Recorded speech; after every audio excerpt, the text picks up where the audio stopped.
Oh my goodness, hello. I sound crazy. It's because, maybe I am, because oh my gosh, I just finished the finale. And yes, I am an adult woman. I'm a young woman. Yes, I did just cry, like bawl my eyes out at the end of this episode. Oh my gosh, we need to talk about this. Is anyone else crying? Is anyone else? Like, the credits are rolling right now with these Christmas photos, and I can't believe it's over, and I have so many emotions. So let's just discuss. Wait. One other thing I just realized too. Like, Christmas is their holiday. We kept talking about Christmas, and everything goes back to Christmas. Everything happens around that time for them. It's like the opposite of summer. It's this. Okay, that's one thing. Okay, one last thing. Also, this note from Jenny Han at the end, like, it's just so beautiful. I can't believe she created this story and has got to bring it to life in this way that's captured the attention and love of so many people. Like, it's just such a beautiful thing. Okay, now actually, let's start from the top. Conrad has arrived in Paris. He goes up to Belly's front door. He's knocking, there's no answer. So he just kind of sits down on the stoop. And there's so much anticipation in this moment for the first time that they see each other, because Belly has no idea that he's coming. A motorcycle pulls up to that street with a guy and a girl on it, and Conrad just perks up, and he has so much hope in his eyes that this is her. Well, a little bit of fear too, because obviously, who is this guy? But they both get off the bikes. We see it's Benito, and we get the reveal of the Bob, the iconic Belly new Bob. She just looks so angelic, and with this music and Conrad looking at her from afar, it's so romantic. He does notice that Benito kisses her on both her cheeks, which is kind of just still a greeting. You know, that doesn't necessarily mean anything, but you can tell from his expression that he's kind of like, oh shoot, who is this guy? Luckily, Benito drives off, leaves. Conrad starts heading up this hill towards Belly. He looks so happy and excited, and he's just like, he shouts out, Belly! And she turns around, and she is shocked. She is shocked, but also not that. I don't know. I can't tell what her expression is at that point. But they kind of stare at each other, and then she's like, oh, come on, let's hug, come here. Which was really nice and really sweet. As a reminder, Conrad is here. Well, obviously, he's here for one main reason, but he has some kind of conference for school related to the medical field in Brussels, so he thought, why not come in this night early to Paris and then take the train over? But Belly's kind of, I mean, obviously she's a little bit guarded, and she's like, I have plans. So poor Conrad's like, oh, I understand, like, you know, I planned, if you were busy, I could just sightsee or whatever. And Belly's like, I don't have plans till 8, so I'll join you and be a tourist again.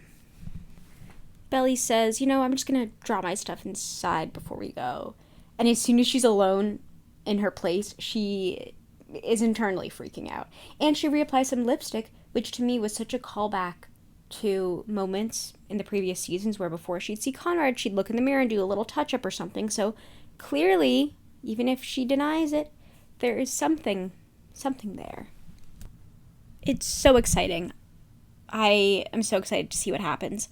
But then we got to check in on the other storyline, so we flash to Jeremiah. He is still living with Denise, and he's getting ready for some kind of big event where he is cooking for it. So you know what? I'm very happy for Jeremiah. He has found his passion and his skill that he's focusing on, and I think this is a very positive way that the show is trying to close out his story.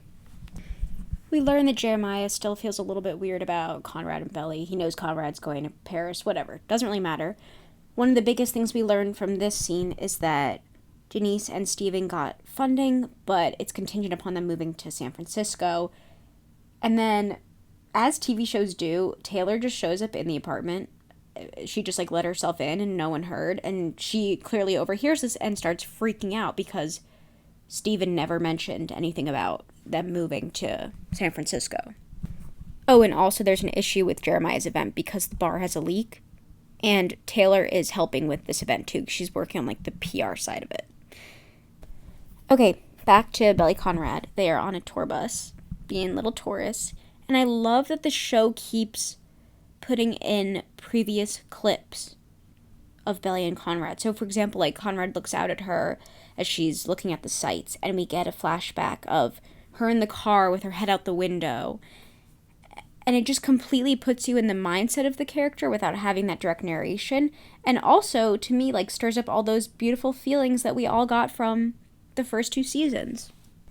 Conrad even snaps a cute, candid picture of her, which all us girls, we know, we love. Then they're in a museum, the Louvre, I guess, and it's just, I mean, it's a cliche moment, but it's adorable. She's looking at the art and he's looking at her, and then they glance at each other at the same time and look away, and it's great. It's stunning. They're all cute, and then we snap back to Taylor freaking out about Steven. She's kind of funny in this moment. She makes some crazy facial expressions. Oh, also, Denise suggests that they use the summer house to host the cooking event. Jeremiah's a little bit hesitant, but it goes through. And finally back to Belly Conrad. Belly takes him up to this place where she can see like the whole city. They have this really nice introspective moment where they connect. First of all, can I say, the casting of Adam, the Fisher dad, is so good because him and Conrad have so many moments where I swear they look so much alike. Like, that really looks like his father. But also, I wish they fixed Conrad's hair in this last episode because I still don't understand what's going on. Like, why couldn't they make it like season 1 again? But yeah, they just have this great conversation that feels really real and realistic to what they would be talking about if they had actually just seen each other for the first time and Belly had moved and everything. Also, we get a reference back to season 1, I think episode 1 or 2 probably, Belly as a feral alley cat, which is great. And then Belly invites him to her plans at 8 o'clock, which was, or is, a pre-birthday dinner with her friends. Back to the summer house where Steven, Taylor, Jeremiah, and Denise are setting up for the event. Steven comes in and Taylor she goes off on him without actually saying why she's mad or like what the actual problem is. And she is so funny in this moment. Like, I'll miss her humor because she just like beats around the bush and gets mad at him for these. She's like, I think we should decorate the apartment and we should get a cat and all this stuff. And like, she has great comedic timing. Steven is so confused and he is also so funny. Like, they have just such a funny dynamic. And if they ever want to do a spin-off, I think focusing on the 2 of them could be great. Belly and Conrad are at her apartment getting ready to go to this dinner party. Belly's like in the bathroom getting ready. She's not showering, I don't know what. But Conrad's walking around her room, taking everything in. And she sees some photos of her with Benito. And he takes an extra long look at it. He looks so sad. I was like, this poor baby. He thinks that she's moved on. He's missed his chance. Oh, it broke my heart. But then he saw Junior Mint in the corner of the room. And again, we get a flashback of the clips from when he first wanted for her. And there's just so much nostalgia in putting in these old clips. I love it. Belly comes out already. She looks beautiful. And of course, Conrad tells her that. He helps her put on her bracelet. There's so much tension. And then they get to the place. We see Belly saying hi to all of her new friends. Conrad's really getting an introduction to what her life has been like and how she's built a life out here. The friends have a lot of fun with speaking in French in front of Conrad because obviously he has no idea what they're saying, so they can speak in code. I love Gemma. Celine is so freaking funny when she sees Conrad. Oh, who is this actress? What else has she been in? She was so silly. She gives Conrad 3 big kisses on the cheek. Then Benito comes in. He greets Isabel, calls her beautiful. I'm still like, what's going on? Conrad's like, what's going on? And when he meets Conrad, he says, oh, we've heard everything about you. You're like a legend in Paris. He does not like Conrad. He is mad. He's being kind of petty. They leave for a second because Benito wants to show her the gift he got her, which ends up being a beautiful framed photograph of Belly. That was a wonderful gift. But while they leave, Conrad is there talking to Gemma and the friends, and they're like, oh, he's like, how do you know Belly? Or no, he doesn't even call her Belly. This is the thing. He calls her Isabel because he notices everyone else calling her Isabel. What a gentleman. We sit down at dinner. What a beautiful little restaurant this is. So intimate, so cozy. Belly is sitting next to Benito, and she's stealing glances at Conrad, who is in between her friends, which was really cute to see him just, like, not hanging on to her, but getting to know everyone in the group. They then get into a conversation about what happened, everything that happened with the wedding, and him confessing his love the night before. And they get kind of meta, because the friends start to say, oh, it's like a movie. And Celine, oh my god, Celine goes crazy, and she's like, one half is telling you, do it, the other half is like, ah, no, and she screams, and she's making these crazy faces. Oh my gosh, she was so silly. Benito jumps in, being so petty and weird again, and he says, oh, so in the movie you're the villain. And Belly's like, no, if anything, I was the villain. And Conrad gives her this look like, no, you weren't, no, you weren't. Like, he looks so sad again. Like a little sick puppy. And it's like, why is Benito being so rude? But then Celine says that, oh, he's still salty that Isabel dumped him. Huh? And she didn't really, like, dump him. I mean, they weren't really together, but I guess when he offered for her to come with him to Spain, to the house, and she said no, it was kind of like an end to that connection, at least in a romantic way. And just Conrad's face and the little expression he makes to himself of all of the hope coming back, like, that's my girl, that's my girl. Benito explains how he shut her down, and Belly's nice and softens the blow and is like, well, you'll always be the boy who taught me how to ride a scooter. And then Conrad, good for him speaking up, he's like, well, I was the boy who taught you how to ride a bike. And the table just, like, laughs. It was such a funny moment.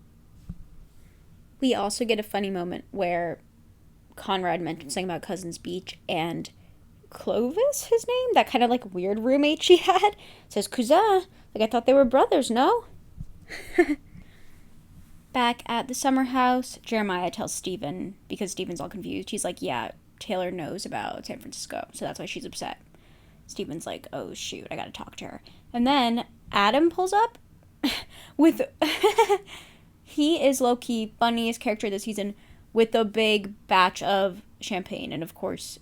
Jeremiah's like, oh, my wedding champagne? It's like, yeah, there's still more of that, apparently. We're still going through it, man. Jeremiah is very upset. He's embarrassed now that his dad is here. But essentially, the dad comes back so that later in the episode it can serve as kind of like a reconciliation and closure for their relationship, because his dad kind of like apologizes and like he shows that he is proud of him. At Belly's birthday, Celine takes out a joint to share with everyone. And right away... if anyone else saw this, right away I was like, oh my gosh, remember in season 1 when we see Conrad smoking and Belly's like, oh, you shouldn't do that. Is he gonna smoke? And we have an exact callback to that, but reversed. Oh, but just before this, we get a moment where Conrad says, oh, so Benito, not your boyfriend? And Belly's like, never said he was. And Conrad looks so happy to hear that. Oh my goodness. Okay, and then Belly takes the joint, and Conrad says, like, the exact line, I thought you said marijuana messes with white matter. And she says back do you memorize everything I say? It was such a cute callback. Also, back at the summer house, we learn that Kylie dumped Adam. Like, okay, makes sense, I guess. Belly's birthday group has moved into kind of a more relaxed setting, kind of by the bar where there are couches. And guess what? Conrad did bring her a gift. He brought her a little bottle of sand from Cousins from the beach, which is so sweet, so she could have a little piece of Cousins with her wherever she goes. Like, the thoughtfulness. Belly's birthday cake comes out, and she's looking at Conrad across from all of the lit candles. And didn't she say she, like, wished for him every year on her birthday? And she's just looking at him over all the candles, and they're looking back at each other so happy. It was so cute. Jeremiah is cooking, Taylor comes back, and Stephen and Taylor start arguing literally over the stove over Jeremiah. Taylor drops a great line where she's like, no one makes me do anything. Love her character. But then they go out on the dock to discuss it, and they reconcile. And they decide essentially that Taylor's going to move to San Francisco with him, which, I don't know, I kind of wanted to see if they would say, like, oh, we'll try long distance or, like, for a bit, because she did just move to Boston. But either way, they're cute. I don't know. They start kissing. Something else I noticed that I couldn't tell if it was some kind of callback, but they're kissing and they're like, oh, do you think they can see us? Everyone back at the house. And I immediately thought back to when Conrad and Belly were on the dock about to kiss and Jeremiah was watching them, and he could clearly see them on the dock. Anyone else? Conrad and Belly are walking in the streets of Paris at night, and something I noticed here is just how mature and much more grown-up Belly looks with this new haircut, and the makeup too, and I'm so glad that they did this, because I think seeing that progression of her from the first season makes the whole story just feel so much more real. Like, you can see her, we've kind of grown up with her in a way. They start to actually talk about what happened, around the time of the not wedding. And Conrad says, you're not the villain, right? And Belly starts saying, well, I feel like I am. I got in the way of you two brothers. And I think this is a really good conversation that we're having to wrap up the season, because we needed some kind of discussion on that. I mean, the internet's been talking about it. So I think it's good that Belly has some kind of, like, self-awareness and reflection in this moment. But then Conrad so sweetly and truly says, you know what, we all broke it. Like, it wasn't your responsibility to uphold the family, which is true. Denise and Jeremiah are in the kitchen. He has Denise test out some of the dessert that he made. Then Conrad comes up because Jeremiah is just, like, still so insecure and jealous of Conrad. And Denise makes this comment like, oh, I don't really know the guy, but it sounds like he's more annoying than, like, he's annoying, you're not. Which, I don't know, I don't think they had to put down Conrad. Like, we could just say, oh, Jeremiah has his own qualities. But maybe that's besides the point. Also, they kiss. And something about the way Jeremiah does stuff. And, like, he says this right before, I mean, that's out of context, but, like, the music starts playing, and I just, like, bursted out laughing. I don't know why, or if anyone felt that way. But we've seen this coming. We knew that they were trying to set this up, like, the last episode or two. So, I mean, she's moving. So there's no real, like, harm in this.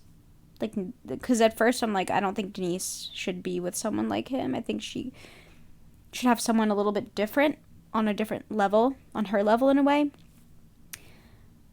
Not to put down Jeremiah, but I don't know. This was interesting to see. Knew it was going to happen. Belly and Conrad walk along the water and look at the moon together. And then Conrad asks if he can dance with her. So tender. Belly brings up prom, the nightmare that it was, and failure. And Conrad kind of admits to his misgivings there. And then he brings up when Belly told him off at the funeral. So they kind of address, like, these moments in their past that maybe they were a little bit still mad at each other about, I guess in a way to move forward from them. Then they discuss the letters Conrad was sending her, and Belly admits that she took a while to respond to them because she was trying as much as she could to move on. And Conrad, with tears welling up in his eyes, he asks, have you moved on? And Belly's staring at him, and they're staring at each other, and then she goes in for the kiss. And it sure does escalate. Belly's like, come back to my place. They get a taxi home. They're kissing in the back seat. Then they get to the apartment. They're walking upstairs. They're kissing in the staircase. They get into the apartment. It gets steamy. And then after that, they're talking about, obviously, what's happening next. Is Conrad taking the train that night? Belly kind of asserts that she has her life here and she has plans. And then she seems to get kind of weird and have some kind of change of mind, almost. She gets up, she goes to the bathroom. She comes back and she's kind of hinting at Conrad to, like, get out of there and get on the next train, which is crazy. So Conrad, finally, I'm so glad he asked. He says, is everything okay? They talk, and it comes out that Belly's kind of having these spiraling thoughts. She questions, she says, what if we love each other because we were told to, not because we want to? which is an interesting thought. Like, I never thought about that, but I guess I could see how Belly might think, like, I don't know, because of everything that happened with Susannah, that's why they're in this relationship and she doesn't feel like it's a real love. I don't know. Oh my gosh. And he says, if I had met you for the first time tonight, I would love you. And Belly, she's crying. And I think this is the point when I started crying. He says, I've changed everything about myself, and the one thing that hasn't changed is that I love you. And Belly responds saying that she wishes she could be as sure as him, but she can't? Huh? Like, you know you love him. I don't know, I guess she's just in this weird overthinking spiral. She's already, like, worked so hard to move on that she's scared to go right back into that in fear of getting hurt again. And, of course, after Conrad has walked away weeping through the streets of Paris, and Belly's sitting in her bed and thinking, she realizes, oh yeah, I love him and I always will. But whatever. Then we get a great dramatic whole sequence of events where she sprints to the train to find him. She gets on the train, which at this point is moving. Like, girl does not have anything on her. She does not have a bag. She is heading to, where is he going? Brussels? With him at this point. But she's running up and down through the cars trying to find him. And she finally finds him and she delivers some beautiful words. She says, I choose you. If there are other versions of me in every universe, whatever, like, I would choose you and every one of them. She also has the infinity necklace on. She had it on backwards and she flips it around. And Conrad gets up and he touches the necklace and they kiss. Belly's crying and then Conrad's like, I love you. And then she says, I love you too. And then, oh my goodness, Phoebe Bridgers' Scott Street comes on. They need to stop. The Phoebe Bridgers in season 1 killed me. I cannot listen to Phoebe Bridgers' music anymore because it is devastating, is how I like to put it. Oh man, that tugged at my heartstrings. And I think that really also helped me cry.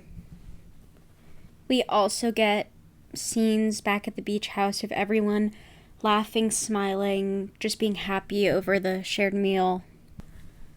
Also, Denise and Jeremiah hold hands under the table, which was really cute and I didn't expect to like so much. And then we go to the car with Billy and Conrad, and in her voiceover she's saying, I didn't go, back to Cousins that summer, but a few years later I did. And we just see them drive up to the house. She's in this beautiful yellow dress. It's giving marriage, but not. She's smiling. They both are. She sticks her head out the window like the old days when she was little. Oh my God. It actually made me emotional and so nostalgic. Like, it felt, I don't know, I really just felt like we come full circle. Like, we've grown up with her these past 3 seasons. They enter the house, and then we get this beautiful shot of the back of the house. So they walk out back near the pool, and the camera just keeps panning out. We see everything, the dock, the whole view of the house, the neighborhood. Oh, it's so beautiful. It was such a beautiful, way to just send off this show and the story. And then that's it. Oh my gosh. And then it opens the album. Oh my God, I'm literally crying again. Stop, this is embarrassing. So we're back now to that little end credit scene where they have that album book that says Christmas in Paris, so I guess they spent it in Paris together, which is so freaking cute. Wow. I really don't know what else to say. I mean, I just learned, right after recording this, that now they've greenlighted a movie sequel to wrap up everything. I don't know how I feel about that. I mean, I'm happy that there's going to be more. It changes a little bit of, the emotion, because I thought this was going to be the last time that we saw any of them and heard about this story. I don't know. I did not expect the finale to hit me in the way that it did. I mean, I know it is an emotional show at times, especially season 1. Everything with Susannah, of course, is very sad and can be hard to watch. But wow, I did not expect to feel this way at the finale. What did you guys think? Did you like it? Did you not? Were there certain things you wanted to see? I mean, what are we going to see in the movie? Is that just going to be the wedding? What is the movie? I definitely want to have a discussion with you below, because I feel like that's such a nice way to keep these stories alive, is just to keep talking about them. So please let me know your thoughts below, and I'll talk to you next time. Bye.